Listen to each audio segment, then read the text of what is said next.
All right, Pierre, we're talking about the Leafs waking up this morning and checking out the standings and seeing teams like Florida and Carolina and Philly just separate themselves even more from the Leafs. And as great as it is to have the time off and, they're enjoying the hot weather or whatever other activities that they're enjoying, it has to be pretty frustrating when you can't do anything. You don't have any games and you're seeing these other teams move up the standings.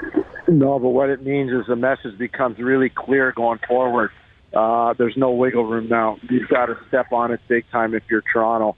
And it makes you even think whether they wait to the trade deadline to maybe try to address some organizational need on defense. But it sure looks like they're going to have to do something to jumpstart this race to the final games here so that they can get in the playoffs. Anything less than the playoffs, I think, for the Toronto Maple Leafs would be an unbelievable disappointment, a huge disappointment. Oh, yeah, no doubt about it, Pierre. But, you look at the standings now, and, of course, now they're 4 points back of Florida for that third spot in the Atlantic. And it's not like the wild card race is going to be much easier, right, if you don't get that third spot, because Carolina's been surging. They're an awfully good team. The Columbus Blue Jackets are looking more and more real, even though, as we talked about at the top of the show, they've been gutted by free agency, but they've still got a lot of spirit to their game. I mean, what do you make of that wild card race, Pierre? Well, it's not going to be easy, and you're 100% right, by the way, Dave, on what's going on with Columbus. John Tortorella has coached brilliantly there this year. They've overcome not only free agency defections, what they've overcome in terms of injuries at key positions has been amazing. So that's really positive for them. And Carolina, they're just going to keep getting better. I know Dougie Hamilton's a huge loss for them, but if you watched their game last night with Winnipeg, Jacob Slavin was a tower of power on defense. They played a total team defense game, which is something Rod Brind'Amour is very good at coaching. I think they understand the blueprint they have to have in order to survive in Carolina.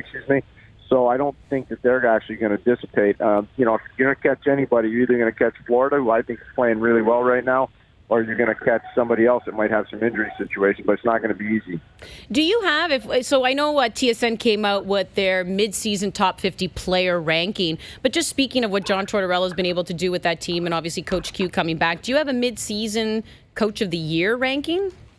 Yeah, Mike Sullivan and John Tortorella, and then I think you got to have Joel Quenneville in there.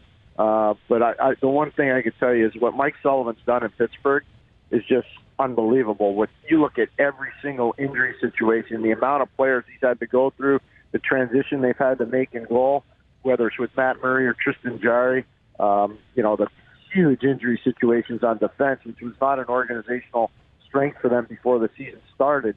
For them to have overcome it, I think Mike Sullivan's in first place, Tortorella's probably in second, and Quenneville's probably in third. And you could probably make arguments for a few other guys around the league. Dave Tippett in Edmonton, you can make an argument for him and what he's been able to do. So, no, there's some really good coaching stories in the league this year. Pierre, I've been lucky enough to be involved in ranking players on these TSN rankings, and I know it's a tough exercise. One of the biggest jumps in the midseason rankings, I don't know if you've seen him, Pierre, because it just came out, but Roman Josi, who the Leafs will be seeing Monday night when they get back to action in Nashville, the star defenseman for the Nashville Predators, he jumped from 41 in the preseason top 50 to 14 in the midseason rankings. So what do you make of that? How good is Roman Josi for people who do not get to see him on a regular basis?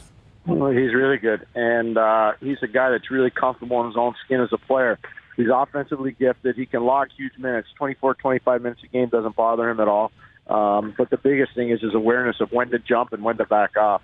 And I do a lot of Nashville games, and I've known Roman a long time, going back to World Junior when he played for Switzerland. And he's legit. He's a legit player, big-time player. And I was surprised in the preseason rankings that he wasn't ranked higher. I know I ranked him higher in that exercise that you're talking about, Dave, but not surprised he's in the top 20 because he is one of the top 20 players in the league, in my opinion.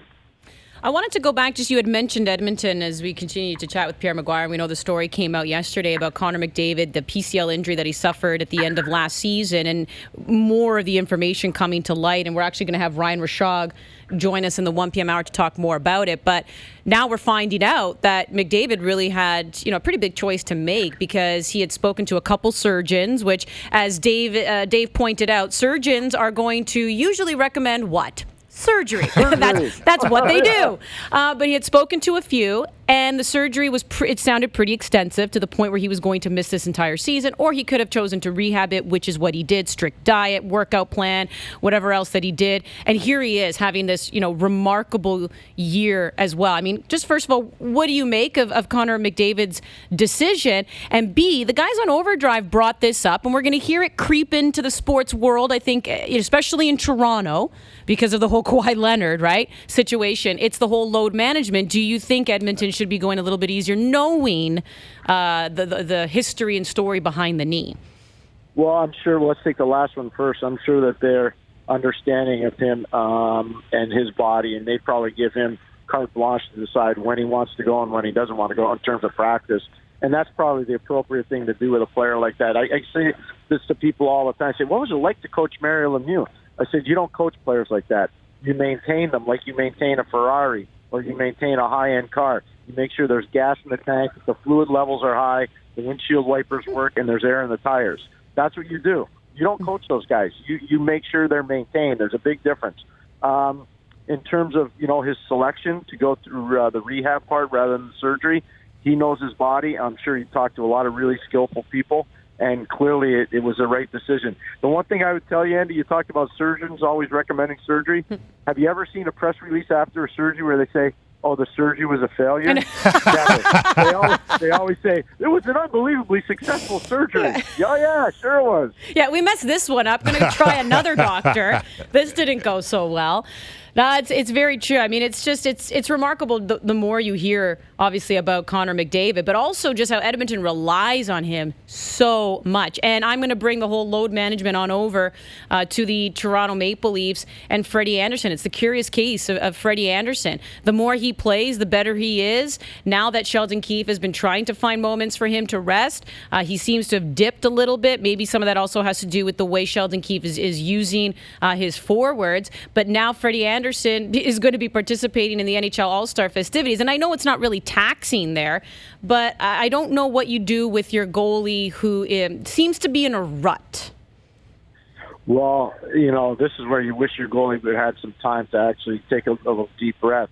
It's a little bit more taxing than you think at the All-Star week because there's a lot of demands. You have a lot of things that you do away from the rink. So it's a little bit more taxing than sitting on a beach and relaxing. Mm-hmm. That being said, the one thing I would say, Andy, is we talked about what Kyle Dubas and management has to address, and I think there are a couple things. One, obviously, the injury situation on defense, and I think eventually they will address that, and the backup goaltending situation. They're going to have to look at that and address that somehow, some way, and probably sooner rather than later, just so Freddie can catch his breath if Toronto makes the playoffs, so he's rested going into the playoffs. He needs to be rested going into the playoffs.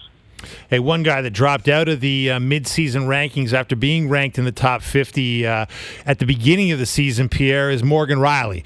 And I'm just wondering from your experience, I mean, he's obviously gone through a really tough year. He hasn't been himself. He acknowledged he was dealing with an injury of the lower body variety for a lot of the beginning of the season, and now he's dealing with the broken foot. When he comes back, if indeed he does, and we assume he will at some point, probably around March, what are the chances in your mind, Pierre, that he can actually get up to speed in the remaining time and be a reliable playoff performer? Oh, I think he can. I don't think there's any question that he can. I think the biggest thing is I'm sure they're aggressively helping him maintain some form of conditioning level, at least cardiovascularly, which is good. And I just think that now that he's had a chance to decompress and see where the team is, I think he can get up to speed pretty quickly. It's a really good question, though, because those are hard ones to figure out, but his athleticism is so great, and his understanding of the sport is so good. I could see him getting back to speed pretty quick.